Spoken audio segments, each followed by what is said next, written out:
Hola, ¿qué tal audiencia? Mi nombre es Artemio Salazar y soy el conductor del tren.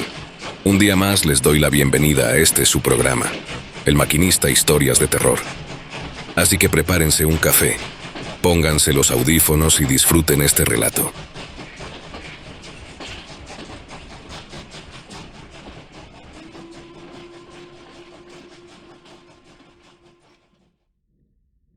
Hola, ¿qué tal, don Artemio? Me llamo Braulio Alcaine. Muchos me apodan el pirata por algo que les contaré más adelante. Tengo 52 años y soy originario de un lugar llamado Tulyehualco, que es mejor conocido por las cosas extrañas que pasan cerca de los embarcaderos, pero muy especialmente en los sembradíos pertenecientes a los ejidos y pequeñas granjas que aún es posible encontrar por estos lugares.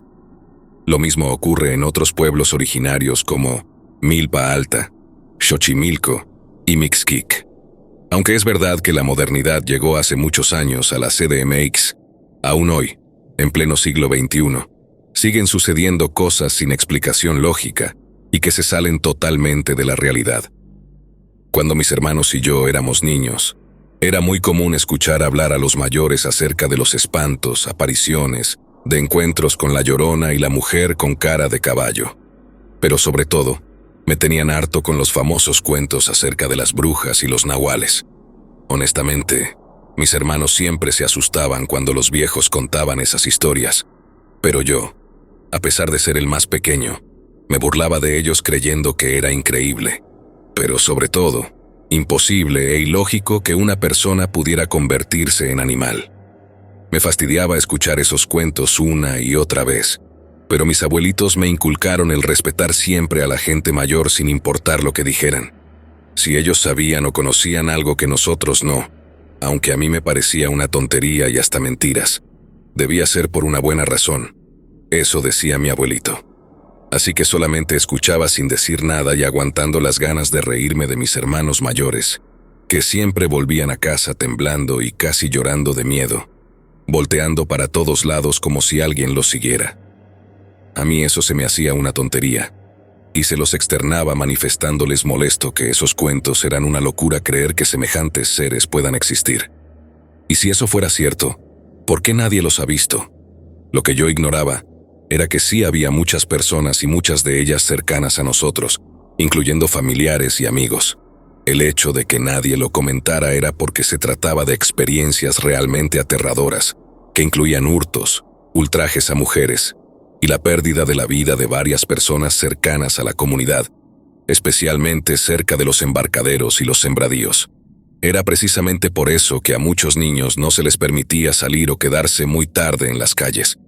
A pesar de la vigilancia de los padres y los rondines de la policía y los serenos, hubo varias desapariciones misteriosas, no solo de personas sino de animales y de herramientas, pertenencias y hasta dinero de la gente del pueblo.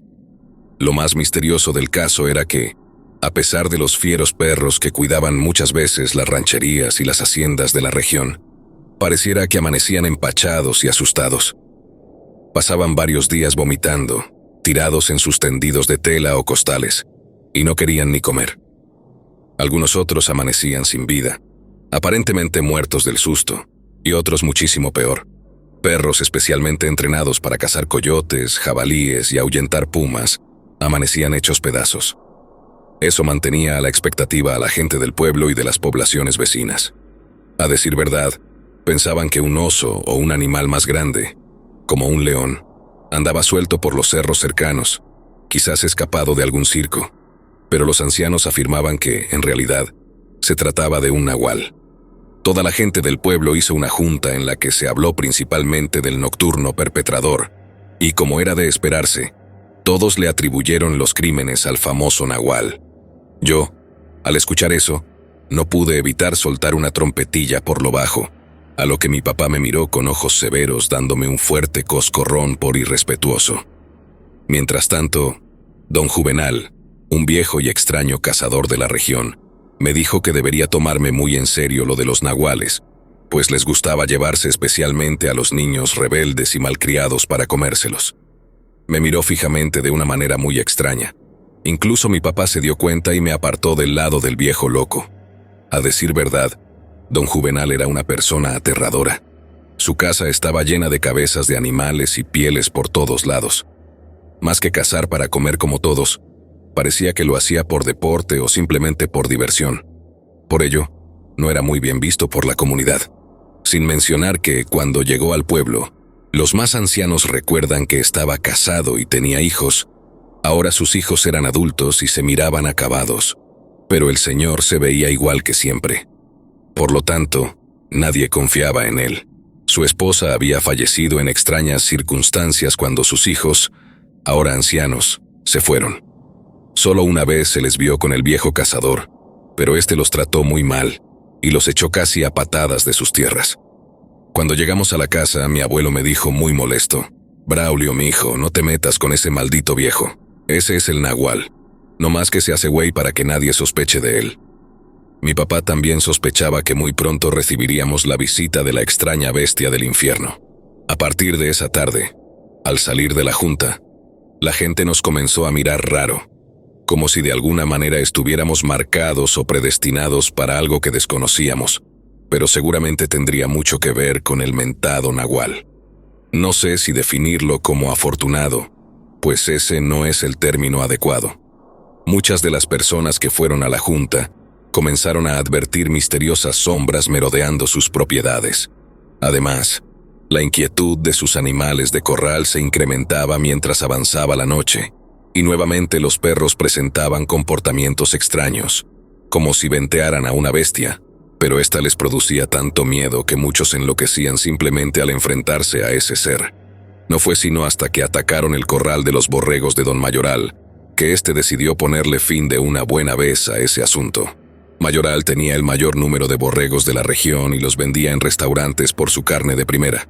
Es decir, que perder un solo borrego le afectaba económicamente. Ahora, imaginen perder 8 de ellos en una sola noche. Esa mañana, después de su gran enojo y, claro que estaba más que justificado, fue a hablar a la delegación. Iba a armar a sus hombres, además de que se fue por la tarde hacia el centro de la Ciudad de México para hacerse de lo que él llamó su arma secreta. Don Mayoral no era de comprar cosas a lo loco. De hecho, le había ido tan bien porque desde pequeño su padre le enseñó a administrar, gastar solo en los animales y sus cuidados, a menos que algo amenazara precisamente su forma de sustento, y esta era la ocasión perfecta. A los 2 días por la tarde, volvió Mayoral a bordo de una camioneta que transportaba 4 grandes jaulas. Las bajaron con mucho cuidado, y cuando estuvieron abajo, un hombre con pinta de militar sacó de la jaula a 4 enormes perros que luego supe que eran mastines napolitanos. Estaban adiestrados para la caza mayor, y según el adiestrador, su fama era muy grande debido a que los romanos los usaban para luchar con leones y osos en grupos como ese. Mayoral reía, diciendo quizás a modo de broma: «Casi siento pena por ese maldito nahual», mientras les daba instrucciones a sus capataces de cómo manejar a los enormes perros y las órdenes de ataque a las cuales obedecían. Pero, aún así, Mayoral le pidió de favor a todos los vecinos que debíamos hacer guardia para que nadie resultara afectado. No todos éramos tan afortunados como él, y a la vez, era la forma de demostrarnos su amistad y apoyo. Así fue.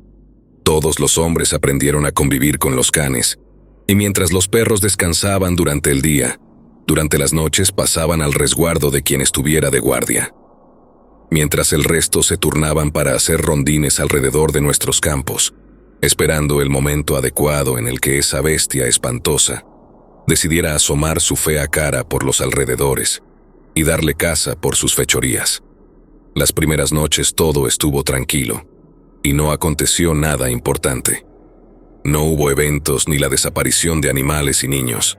Era algo muy extraño, pero tal pareciera como si ese animal del demonio supiera lo que la gente planeaba en su contra, o como si alguien le avisara que no saliera cuando la guardia pasaba por las calles. No fue sino hasta una noche que la criatura nuevamente se aventuró a aparecer. Mientras la ronda pasaba, como era ahora costumbre, cuidando las calles con los feroces perros, detrás de los potreros de uno de los vecinos se escucharon escalofriantes ruidos como de animales peleando. Llamaron a los rondineros que, junto con los perros, llegaron al lugar lo más rápido que pudieron. Al arribar al lugar encontraron un cerdo muerto, pero no había ni rastros ni pistas de su atacante. Al parecer, este diabólico ser ya les había tomado la medida a las personas de vigilancia, pues mientras ellos estaban ocupados con los restos del cochino mutilado, el nahual atacó en sentido contrario de donde ellos estaban realizando su labor de vigilancia, llevándose precisamente a varios cerdos en una casa bastante alejada de donde ellos descubrieron el señuelo. Ahora las cosas estaban más complicadas para Don Mayoral y el resto del pueblo. Ese animal comenzó a ganarles mucho terreno y, tal cual, a burlarse de ellos. Cuando planeaban patrullar una zona, el nahual les madrugaba siempre del lado contrario o en una zona apartada para no ser detectado. Fuera quien fuera el endemoniado ser, ya les había agarrado el modo y la medida, pues los tanteaba de tal forma que los hacía tropezar sobre sus propios pasos en sus fracasados intentos por detenerlo. Los pobladores ya estaban hartos de que esa criatura infernal los madrugara con sus pocos animales y cosechas, no solamente porque dependían de ellos para vivir, sino porque de ellos venía su principal modo de sustento. Por si esto no fuera suficiente, ahora comenzaba con llevarse niños y jovencitas. Fueron muchas las ocasiones en las que los infantes les decían a sus padres que un extraño animal muy feo los seguía por los maizales. Algunos de esos chiquillos, desgraciadamente, se perdieron entre las milpas y nunca volvieron a ser vistos con vida. En algunas ocasiones, fue difícil saber de quién se trataba el cuerpecito hallado entre los altos maizales, debido al mal estado en cómo los localizaban, pues ese demonio solo dejaba las partes que no le gustaban o las que no se podía comer. Fue terrible y muy deprimente ver a los devastados padres tratando de identificar los pocos restos de los que alguna vez fueron la alegría de sus corazones, la luz de sus ojos, ahora siendo solo los diminutos huesos rotos y algunas prendas de los que alguna vez fueron el fruto de sus entrañas, tirados en la sierra. Mi abuelo presentía el inminente peligro que se avecinaba a la población. En esos tiempos no era como ahora. El metro no existía, no había casi transporte. Todos se trasladaban a pie, en burro o a caballo y casi todo eran sembradíos, verde por donde quiera que voltearas a ver, y una que otra casa alejada, a veces por kilómetros de distancia una de la otra, sin mencionar que, si no conocías el lugar, podías caerte fácilmente al canal por no ver los embarcaderos llenos de hierba. Todas esas cosas dificultaban y complicaban que la ayuda llegara rápidamente a quien la solicitara, especialmente en este aterrador caso en el que nos enfrentábamos a una criatura demoníaca y fuera de nuestro entendimiento mortal. Don Mayoral, ya cansado del asunto, los reclamos de la gente y de haber quedado como un payaso, dicho en sus propias palabras, al igual que los abatidos padres que perdieron a sus criaturas, sabían que o bien había un soplón entre ellos que le comunicaba al demonio lo que se planeaba en su contra, o bien el nahual era uno de ellos mismos. Después de debatirlo con los ancianos del poblado, todos acordaron hacer la junta, pero en esa ocasión en el atrio de la parroquia del señor Santiago Apóstol. La conmoción era mucha, y el miedo evidente en todos ellos, mientras yo seguía con mi necedad y mi impertinencia. Pero noté algo que ellos no. A la reunión fueron todos, menos una persona. Se lo iba a decir a mi abuelito cuando la junta terminó, pero debido a una lluvia torrencial, tuvimos que volver a casa a pie, pues no contábamos con los medios para tener burros para todos, y ni pensar en un caballo o en camionetas como los más ricos. Íbamos lentamente sin importarnos mojarnos. Eso era habitual en aquellos tiempos. Al llegar a casa, apenas estaba oscureciendo, y varios de mis primos irían a una fiesta en una localidad cercana a Milpa Alta. A pesar de que era un mocoso, me fascinaban las fiestas, pero mis viejos estaban muy cansados, por lo que se durmieron de inmediato. Así que le dije a mis hermanos que era justo nuestra oportunidad de conocer muchachas y que, además, el nahual no saldría en medio de esa lluvia. Cuando me dijeron que no y que estaba loco, pensé al momento que eran unos cobardes, pero tiempo después me di cuenta de lo inteligentes que habían sido. Nos fuimos por donde la ronda no nos viera, pues de inmediato sonarían la alarma y nos meteríamos en severos problemas con nuestros padres. Creo hasta hoy, y muy firmemente, que fue la estupidez más grande, y de la cual me arrepentiría el resto de mi vida. El camino de ida se nos hizo complicado, pero la emoción de ligar nos daba ánimos para seguir adelante. Mis aires de grandeza estaban muy inflados esa noche. Al llegar a la fiesta, todo estuvo muy bien, pero realmente el único que hizo algo por ligarse a una niña fui yo. Al darme cuenta, mis primos estaban ya muy ebrios al grado de que algunos quedaron dormidos en el piso, otros ya ni siquiera sabían dónde estaban, y eso ocasionó que todas las personas comenzaran a mirarnos feo, como bichos raros. Cuando vi a señoras que eran amigas de mi abuela me dio mucha vergüenza, por lo que corrí hacia la salida. De haber sabido que el peligro acechaba afuera, nunca lo habría hecho, pero pudo más la decepción y la humillación de que creyeran que yo era igual que ellos, lo que me hizo salir de esa casa con rumbo a mi pueblo. Las señoras gritaban algo que la lluvia que arreciaba no me dejaba escuchar. Braulio, no te metas en el pastizal, no te salgas del camino. Avancé lentamente debido a que mis guarachitos de cuero se hundían en el lodo, de tal desgracia que perdí uno. Ahora sí, mi madre me va a desollar vivo. Esos guaraches eran de mi primera comunión y les costó mucho trabajo conseguirlos. Me quité el otro y lo enredé en mi faja, y seguí caminando, alumbrado a veces solo por la luz de los rayos. Intentaría llegar a la casa y meterme a la cama sin que nadie se diera cuenta, pero algo no me dejaba avanzar sin mirar atrás una y otra vez. Ahora entendía lo que mis hermanos intentaban decirme en aquellas ocasiones, y era que yo no demostraba valentía verdadera, simplemente me sentía seguro y a salvo, porque venía en medio de ellos. Además venía mi papá, mi mamá y mis abuelitos con nosotros siempre. Fue cuando comencé a entender su actitud. Era que ellos venían cuidando que nadie nos viniera siguiendo, y ahora yo estaba experimentando esa sensación tan desagradable y extraña. Pero al momento un ruido entre las milpas me mostró que no era mi imaginación ni producto de la sugestión. En verdad, alguien o algo venía detrás de mí muy de cerca. Las pisadas entre las milpas caídas lo delataron. En ese momento, mi supuesta valentía desapareció. Después de todo, simplemente era un niño extremadamente protegido. Era ese el motivo por el que nunca tuve miedo. Nunca tuve motivos para tenerlo con toda mi familia a mi lado. Pero ahora estaba completamente solo con algo siguiéndome los pasos muy de cerca. Intenté recordar lo que mis hermanos hacían y caminar despacio a pasos lentos a modo de alejarme silenciosamente y evitando el ataque de cualquier animal que estuviera en el monte. Pero no sirvió. Dos grandes garras como manazas negras y con largas garras apartaron las milpas y ese demonio me miró fijamente, para luego lanzar un alarido que me hizo gritar y llorar como lo que era, un niño asustado hasta la médula, siendo perseguido por una cosa espantosa que ahora entendía lo peligrosa y mortífera que era. A pesar de que me tropecé y caí al piso, me levanté rápidamente y tratando de hacer el mayor ruido posible con la esperanza de que alguien me escuchara y viniera a ayudarme. Estaba muy lejos de cualquier comunidad, no alcanzaba a ver nada, solamente verdor a ambos lados, y esa cosa venía cada vez más cerca, acechando como animal en ratos y caminando como hombre en otros. Estaba aterrado, simplemente quería llegar a casa. No me importaba que me castigaran por el resto de mi vida. Solamente quería llegar y abrazar a mis padres, a mis abuelos, ver nuevamente a mis hermanos.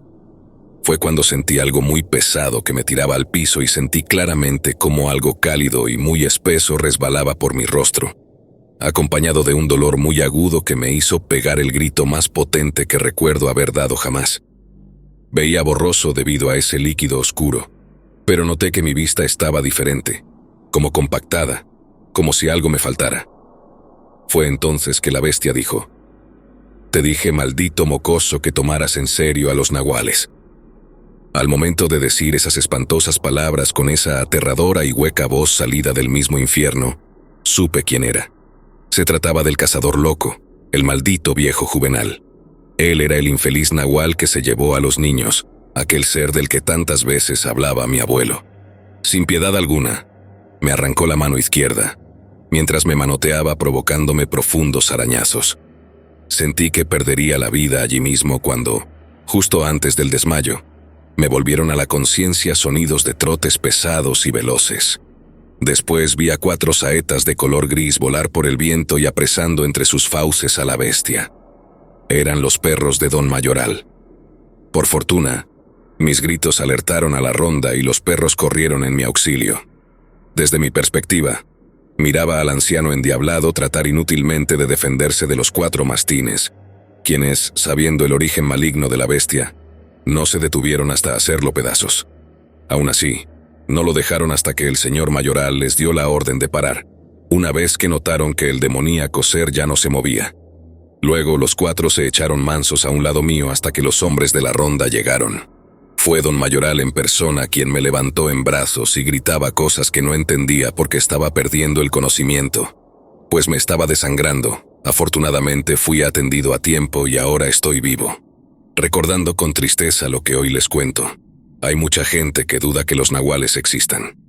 Simple y sencillamente les diré que me falta el ojo derecho, varias cicatrices de garras en espalda, piernas y pecho, y también perdí la mano izquierda para probarlo, pues cuando desperté estaba en una clínica de la Ciudad de México.